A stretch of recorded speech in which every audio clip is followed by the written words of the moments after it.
So I wanted to go through another video today, get out some thoughts I had. One of the main thoughts I had the other day that I really wanted to get out there was I feel like in our society, there's about 90% of guys are, okay, let me start like this. I think our society is falling apart, and I don't blame women. I don't blame women. A lot of guys blame women. Their expectations are too high, which is true. They're all whores, which is pretty much true. They're shallow. They don't want to get married. All that stuff. A lot of it's not false, okay? A lot of it's pretty accurate, but it's our fault as men that they're that way.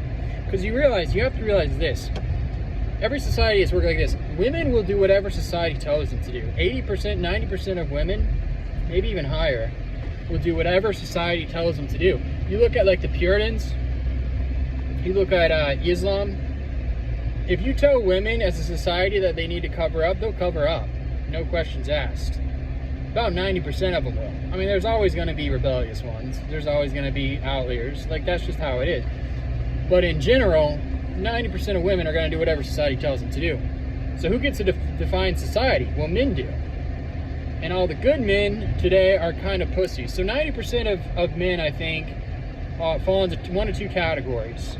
They're either completely cowardly and pussies, which is a large percentage, slash maybe they're not a complete pussy, but they just don't, I guess it's three categories. So pussies, cowards, pussies slash cowards,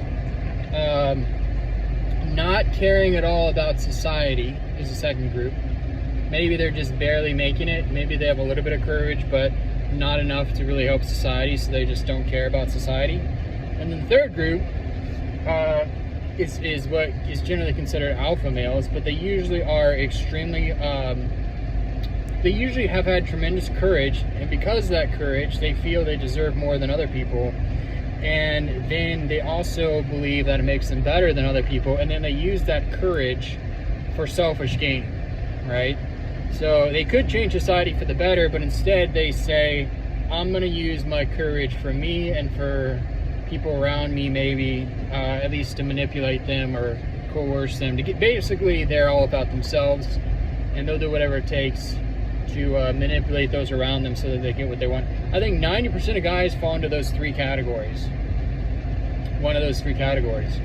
Maybe probably 95%. There's very few guys that have courage, that care, and still use it for the betterment of society. Very rare. So, with that being said, I had a thought that if you're not willing to fight to change society, if you're not in the battle to make this country better, then I think you kind of, as a man, deserve to be a slave. I had that thought the other day, and I'm still working it out, but I think that's true. I think if you're not willing to fight to make your country better, you don't deserve it. You don't deserve to live here. You deserve to be a slave. Because part of manliness is fighting for what's right. And as we've seen, anybody with two eyes that has paid any amount of attention to this country knows we're very quickly falling apart. Very drastically, very quickly falling apart. And it's only the beginning. It's gonna get much, much worse. Right? That's pretty obvious. So men have to stop it. It's up to men to stop it. It's up to men to stop OnlyFans. It's up to men to stop porn, prostitution. It's up to men to stop pedophilia. It's up to men to stop the corruption. These obviously very corrupt judges that are, getting on to this woman said nigger and was confined to jail for doing so. She called someone, we'll say, a nigger, and maybe deserved. And she got jail time. Meanwhile, there are certain people who steal and rob all the time and kill people that get out of jail free because they're darker toned skin. So that's the state of society, and it's getting worse. And probably deservedly so, because all the men in this country seem to be cowards or selfish, or at best don't care. So anyway, I think if you're not willing to fight, for this country, then yeah, you probably deserve to be a slave.